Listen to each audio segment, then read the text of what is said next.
Hi guys, it's Cecil and welcome back. Kali ini kita bakal ngebahas tentang tsunami dan gempa Aceh 26 Desember 2004. Hari itu tanggal 26 Desember 2004, pagi yang harusnya biasa berubah jadi salah satu hari yang paling kelam bagi sejarah Indonesia, bahkan dunia. Jadi awalnya gini.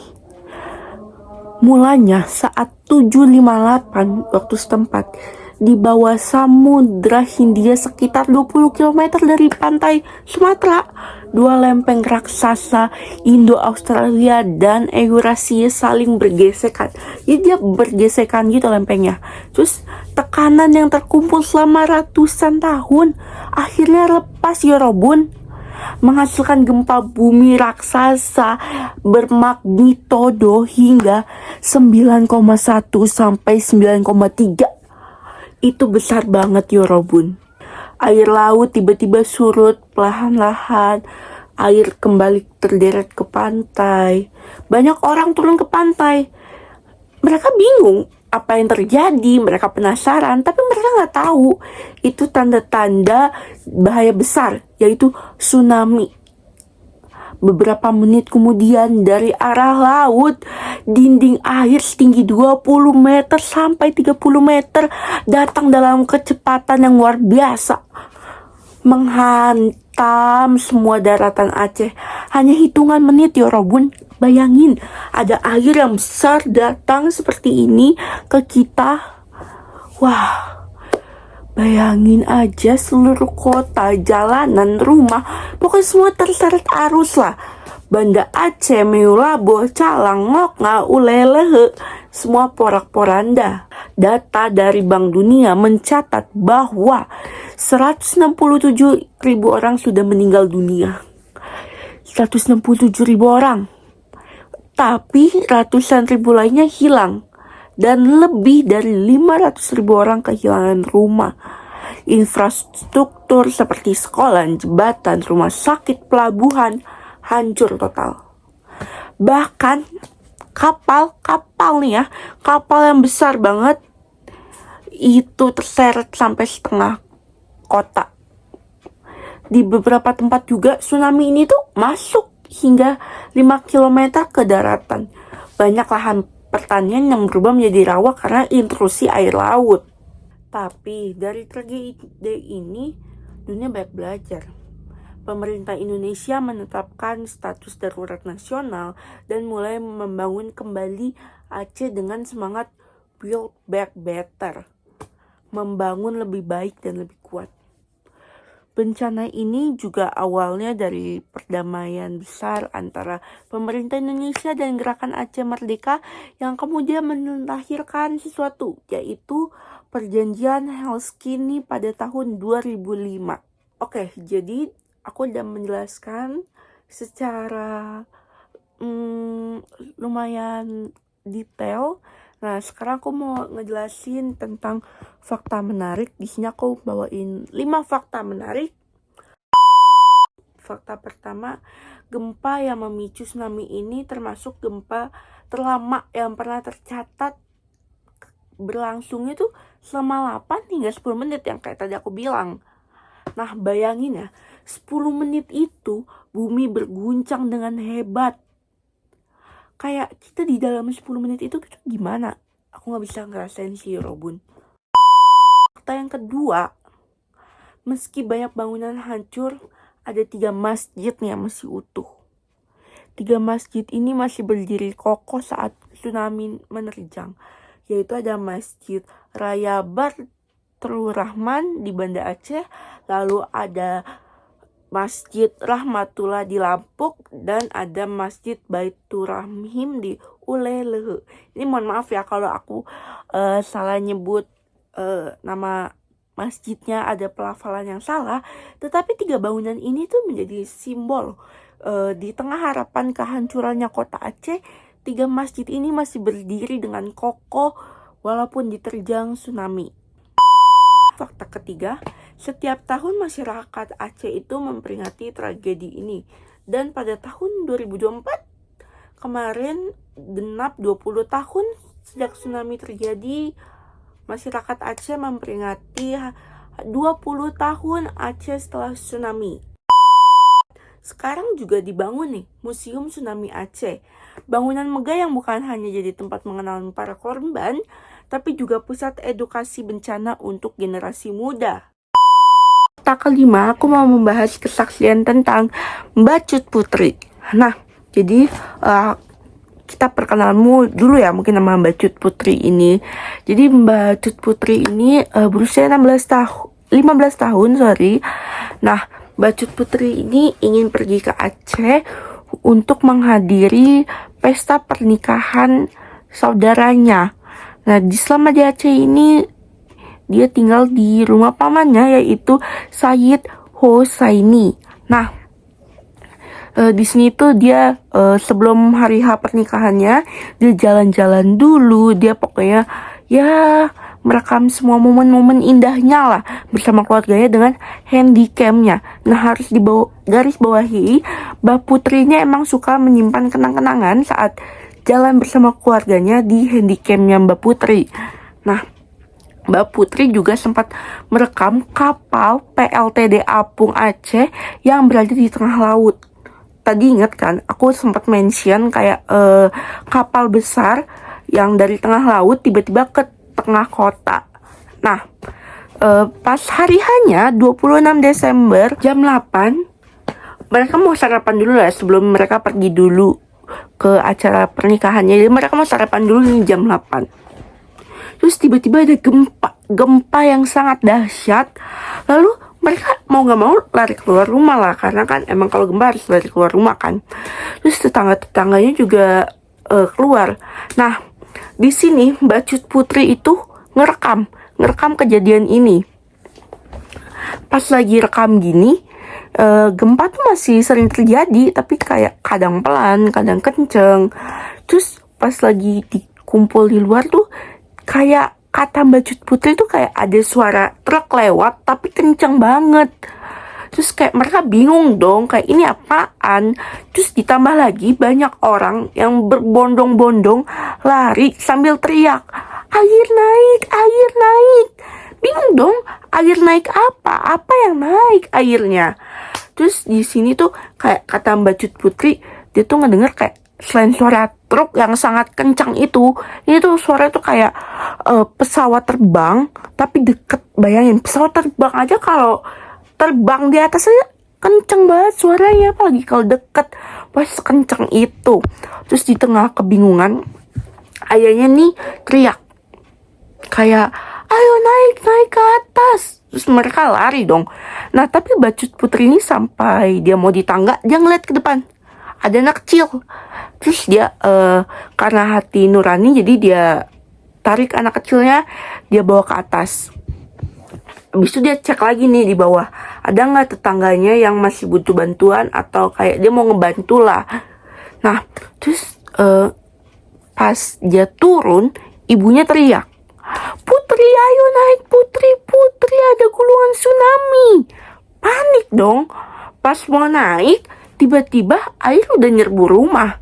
Terus Mbak Cut Putri ini sempat terjatuh dan mencoba bangun lagi. Tapi di sini handycam Mbak Cut Putri itu masih nyala gitu. Dari dia gempa nyelamatin anak kecil sampai dia jatuh merangkak untuk bangun lagi ke tangga, handycamnya masih nyala. Terus sampai di atas mereka ngeliat semua yang terjadi, bencana yang sangat besar. Mereka ngeliat gulungan ombak, gulungan air, arusnya kenceng banget, warnanya hitam pekat. Bahkan di rumah pamannya Mbak Putri ini tuh padat penduduk, tapi dilihat dari atas rata semua. Ya yang kelihatan cuma kayak ya bangunan yang lantainya 2 gitu. Jadi kayak, tapi itu juga atapnya doang. Jadi bayangin setinggi apa. Bahkan mereka ngerasain kalau rumah itu tuh bergoyang, kayak bergoyang. Terus mereka ya mau gimana lagi, cuma bisa teriak Allahu Akbar, Allahu Akbar sambil berdoa. Terus di tengah Mbak Putri berdoa ini, Mbak Putri kayak menyelipkan kata-kata yang membuat aku terharu gitu. Jadi Mbak Putri ini berdoa kalau ke Tuhan, Tuhan, kalau misalnya saya diambil sekarang, gak apa-apa, saya ikhlas. Tapi saya nitip Abi dan Umi. Dan kalau saya terbawa air dari rumah ini, saya mau tetap ngerekam sampai saya mati. Supaya saya bisa titip rekaman ini ke Tuhan untuk melihatkannya kepada dunia bahwa betapa maha besarnya Engkau. Wah, ini keren banget, kayak Mbak Cut Putri ingin melihatkan betapa mukjizatnya Tuhan, betapa kekuatannya Tuhan yang sangat besar untuk manusia. Nah, gelombang pertamanya surut nih. Terus lalu mereka ya bisa melihat pohon, mobil, orang-orang. Dan ini yang paling bikin merinding banget. Mereka ngelihat satu ibu-ibu di atas kasur lagi duduk.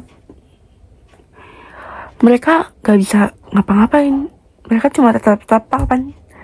Ya, mereka gak bisa bantu karena emang jauh banget. Bukan jauh banget, tapi masih bisa terlihat gitu sama mereka. Jaraknya cukup jauh lah. Dan mereka gak mungkin juga ke bawah karena arusnya sangat kencang. Nah, mereka cuma teriak, "Ibu, maaf ya Bu, kami tidak bisa bantu apa-apa. Ingat Allah Bu." Terus ibu itu makanya tenang banget, kayak udah pasrah. Ibu itu cuma kayak bertasbih, melafalkan doa-doa. Pokoknya ibu itu tenang. Dan lalu ibu itu pokoknya mengikuti arus air. Terus datanglah gelombang kedua. Terus air udah mulai surut nih. Udah mulai surut lama-lama. Surut setinggi lutut.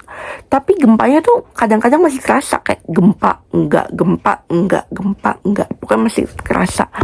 Terus mereka turun ke jalan. Dan mereka mau nyari transportasi. Pokoknya mereka mencari transportasi yang mereka bisa naiki untuk ke tempat yang aman. Setiap ada mobil sama truk, orang-orang berbondong-bondong kayak mau naik mobil. Ya karena namanya juga ingin ke tempat yang aman lah ya. Jadi mereka berbondong-bondong. Selama keluarga Mbak Cut Putri dan Mbak Cut Putri sembari mencari transportasi di jalan ini, mereka melihat banyak sekali orang-orang bergeletakan, mayat-mayat, dan bahkan orang-orang yang sekarat. Mereka nggak bisa bantu banyak, mereka cuma bisa berdoa untuk mereka dan orang-orang sekitarnya. Mereka aja waktu jalan, mereka tuh kayak ada yang kesandung tangan, kepala orang yang tergeletak seperti itu. Terus 2 hari kemudian keluarga Mbak Cut Putri terbang balik. Dan mereka sampai di bandara. Yang bikin kagetnya, sampai di bandara tuh kayak orang-orang bingung. Kayak, hah? Ini orang kenapa gitu? Ada apa? Kok compang-camping? By the way, Mbak Cut Putri dan keluarga masih pakai pakaian yang 26 Desember 2004 itu. Saat kejadian, mereka masih menggunakan itu. Terus orang-orang tuh sampai bertanya, "Ibu kenapa? Ibu kenapa? Kok tidak pakai alas kaki? Apakah ada banjir?" Di sini Mbak Cut Putri berpikir, "Allah, saya memang harus menyebarkan kekuatanmu yang begitu besar ini." Lalu Mbak Cut Putri ini tanpa babi bu, tanpa berlama-lama, dia langsung ke salah satu stasiun televisi yang cukup besar. Nah, tapi pas dia datang ke sana, dia ditolak karena penampilannya compang-camping. Dia dikira mau ngemis gitu di dalam. Terus ya udahlah, dia pulang. Walaupun sedikit ada rasa sedih, tapi dia masih memiliki tekad yang sama. Nah, pas di rumah dia nyari nih di nomor HP-nya. Terus di sini dia ketemu satu nomor milik orang penting yang dari stasiun tadi. Lalu tepat jam 12 malam, Mbak Cut Putri ini nelfon orang yang penting tadi. Dia bilang, "Halo Bapak, saya Cut Putri. Saya punya video rekaman nih tentang Tsunami dan gempa Aceh 26 Desember 2004. Apakah Bapak mau menyiarkan? Terus kata bapaknya, oh boleh. Mbak datang aja ke stasiun saya. Terus kata Mbak Cut Putri, Bapak maaf sekali. Saya dan keluarga capek karena kami baru sekali pulang dari Aceh Bapak. Apakah Bapak boleh kesini untuk mengambil rekamannya? Terus Bapak ini ya tanpa babi bu, oh ya boleh. Saya ke sana. Mbak kirimin aja alamatnya, saya langsung sana. Singkat ceritanya bapaknya datang ke rumah Mbak Cut Putri yang di Jakarta. Terus diputar lah videonya. Bapaknya kata Mbak Cut Putri kayak sampai lemes, nggak bisa berdiri. Dan bapaknya bilang, wah ini video harus segera ditayangkan. Terus yang menakjubkannya, berita ini langsung disiarankan. Tapi disiarankan ini bukan cuma di Indonesia, tapi sampai berita internasional. Orang-orang di seluruh dunia melihat berita yang sudah disiarkan, lalu mereka mengirimkan bentuk bantuan seperti makanan, obat-obatan, dan tenda untuk pengungsian. Nah, dari sini tuh kayak banyak banget bantuan yang dikirimkan untuk Aceh. Dari keruntuhan dan kesedihan ini, Aceh menjadi bangkit. Dunia pun bersatu membuat sistem peringatan dini tsunami agar tragedi seperti ini tidak terulang kembali, karena alam mungkin tak bisa dikendalikan, tapi kita bisa belajar agar kehilangan besar seperti ini tidak terjadi kedua kalinya. 26/2004 bukan sekedar tanggal, tapi pengingat betapa kecil kita di hadapan alam dan betapa kuatnya manusia untuk bangkit dari kehancuran. Oke, thank you udah mampir di channel Talks with Cecil atau Talks Chill. Nah, aku bakal ngebawain lagi nih berita-berita seru yang menarik yang terjadi di Indonesia. Kita tunggu aja nextnya ya. Bye-bye.